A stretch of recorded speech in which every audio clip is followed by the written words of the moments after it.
করে, আওয়ামী লীগ ঠিক সেখান থেকেই চিন্তা শুরু করে। আওয়ামী লীগ কোথাও যায়নি রে ভাই, বরং দ্বিগুণ শক্তি নিয়ে আবার ফিরে আসছে। এই যে ছাত্রদেরকে সামনে এগিয়ে দিয়ে বঙ্গবন্ধুর উপরে যে অত্যাচার চালানো হলো, আওয়ামী লীগ সরকারের পতন ঘটানো হলো, এতে আওয়ামী লীগের সাময়িক ক্ষতি হয়েছে, কিন্তু সবচেয়ে বেশি ক্ষতিগ্রস্ত হয়েছে বিএনপি নিজে। তাদের ভিত আগের থেকে আরো বেশি নড়বড়ে হয়ে গেছে। খুব শীঘ্রই বিএনপিতে বড় ভাঙন আসছে। দলের 60% নেতাকর্মী পাল্টি খাবে, অন্য দলে চলে যাবে। এটা শুধু দেখার অপেক্ষা। বিএনপি ভেবেছিল আওয়ামী লীগকে বিদায় দিলেই তারা ক্ষমতার গদিতে বসতে পারবে, কিন্তু সেই আশার গুড়ে বালি। মোহাম্মদ ইউনিস যে এত সহজে সেটা হতে দেবে না। তার চাল এমন ভাবে সাজানো হয়েছে যে বিএনপি বোঝার আগেই শেষ হয়ে যাবে। খুব তাড়াতাড়ি দেখবেন বেছে বেছে বিএনপির নেতাকর্মীদের গ্রেপ্তার করা শুরু হয়েছে। হঠাৎ করে অভিযান চলবে, বিচার হবে, অভিযোগ হবে, আর একে একে তাদেরকে ধরা হবে। আজকে আওয়ামী লীগের বাড়িঘর ভেঙে ফেলা হচ্ছে, ব্যবসা লুটপাট হচ্ছে, গাজী ফ্যাক্টরিতে আগুন লাগিয়ে শত শত মানুষকে খুন করা হচ্ছে। মোহাম্মদ ইউনিস তো চাইলেই এগুলো থামাতে পারে, কিন্তু থামাচ্ছে না। কেন?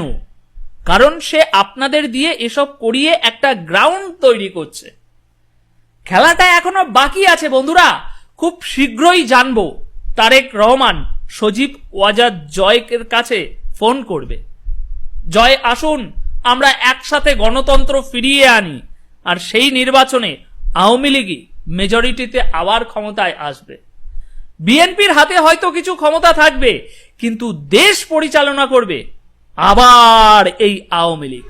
তাই সংগ্রামী বঙ্গবন্ধুর সৈনিকদেরকে বলছি, হতাশ হওয়ার কিছু নেই।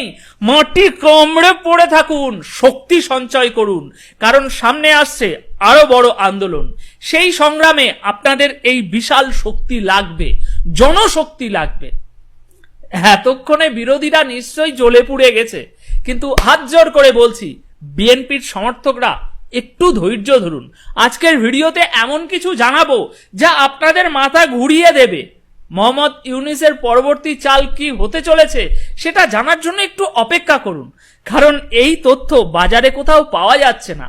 হাসিনার ডিক্টেটর ছিল নাকি আসল ডিক্টেটর হতে চলেছে মোহাম্মদ ইউনুস, সেটা আজ আপনারাই বিচার করে নেবেন ভিডিও শেষ হতে হতে।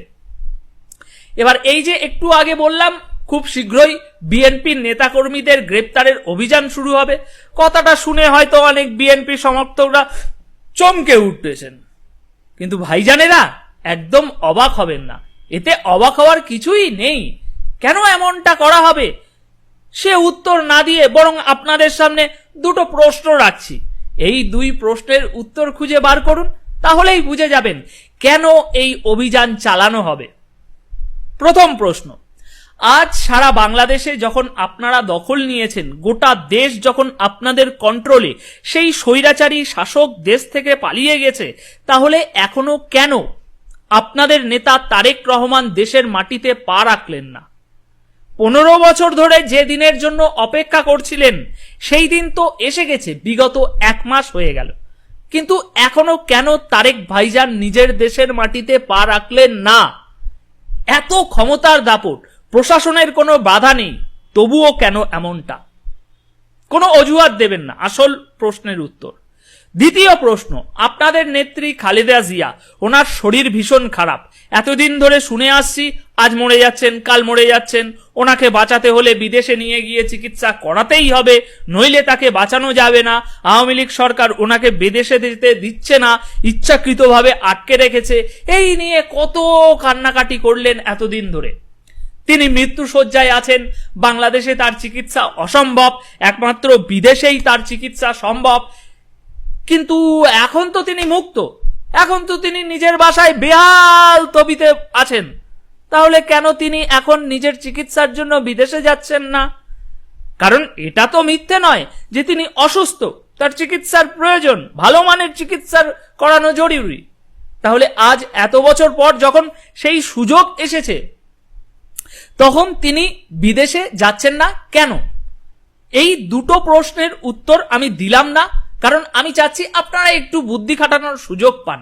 এই উত্তরের জায়গাগুলো ফাঁকা রেখে দিলাম যেন আপনারা নিজেরাই চিন্তা করতে পারেন।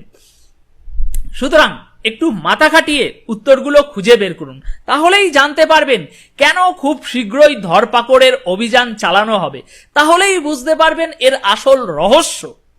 এখন পরবর্তী গুরুত্বপূর্ণ প্রশ্ন হচ্ছে, যদি বিএনপির নেতা কর্মীদের গ্রেপ্তার করাই হয় তাহলে এত দেরি কেন? আসল কথা হলো, ইউনূস সরকার এবং সেনাবাহিনী ঠিক যে পরিকল্পনা করেছে তা অত্যন্ত কৌশলী। তারা চায় আগে মাঠ উত্তপ্ত করা হোক।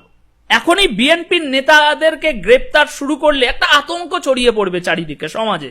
তাই প্রথমে আওয়ামী লীগের কিছু লোকজনকে গ্রেপ্তার করে জনগণের মনে একটা বার্তা স্থাপন করা হচ্ছে যে যাকেই গ্রেপ্তার করা হচ্ছে সে অপরাধী। জনগণ যেন এটা বিশ্বাস করতে শুরু করে যে ইউনূস সরকার যখন কাউকে ধরছে সেটা ন্যায্য সঙ্গত এবং সঠিক।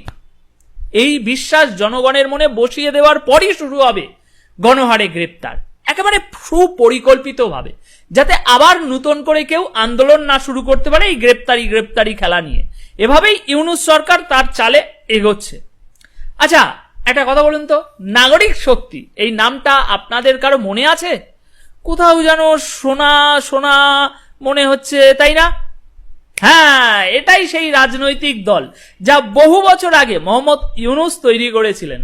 এবার এই পুরনো নাগরিক শক্তির মধ্যে নতুন করে ছাত্র শক্তির রং লাগানো হবে। তারপর দুই শক্তি মিলে মিশে একাকার হয়ে উঠবে, আর এই মিলিত শক্তির ভিত্তিতে গঠন হবে একটা নতুন দল। পুরনো রঙের সাথে নতুন রং মিলে তৈরি হবে এক নতুন রাজনৈতিক দল, যেখানে শক্তির সমন্বয়ে তারা সামনে উঠে আসবে। তবে তার আগে প্রথমে আওয়ামী লীগকে একেবারে কোণঠাসা করে ফেলা হবে। তারপর বিএনপির যে দাগি মালগুলো রয়েছে, মানে যাদের পিছনে একটুও গন্ধ আছে, তৎক্ষণাৎ তাদেরকে গ্রেপ্তার করে তুলে নেওয়া হবে। সমাজকে অপরাধ মুক্ত করার ব্যানারে এসবগুলো করা হবে, যাতে জনগণ এটা মনে করে যে ন্যায়ের পথেই সব কাজ হচ্ছে, ধরপাকড় যা হচ্ছে।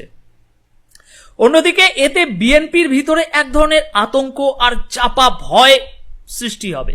আর ঠিক এই সুযোগেই মোহাম্মদ ইউনূস তার দলের কার্যক্রম শুরু করে দেবেন। আর বিএনপির যেসব বড় বড় নেতা আছেন, যারা এমএলএ, এমপি বা মন্ত্রী হওয়ার মতো জায়গায় রয়েছেন, তারা নিজেদের বাঁচাতে একে একে ডক্টর ইউনূসের নাগরিক শক্তিতে যোগ দিতে শুরু করবেন। কারণ